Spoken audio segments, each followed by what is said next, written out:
هتكون يوم 15 أغسطس بإذن الله.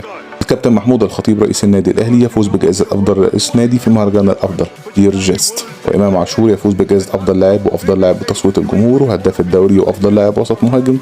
لاعبنا مروان عطية يفوز بجائزة أفضل لاعب وسط في مصر. لاعبنا محمد عبد الله يفوز بجائزة أفضل لاعب شاب في مصر. حارسنا محمد الشناوي يتوج بجائزة أفضل حارس مرمى في مصر لعام 2025. الأهلي واجه منتخب مصر للشباب تحت 20 عاما اليوم في تمام الساعة 6، وكانت نتيجة اللقاء فوز الأهلي بهدف نظيف، وانتهت أيضا مباراة الأهلي وبتروجيت بالتعادل الإيجابي 2-2. كريم فؤاد يصبح متاحا الآن للمشاركة مع الأهلي في المباريات الودية.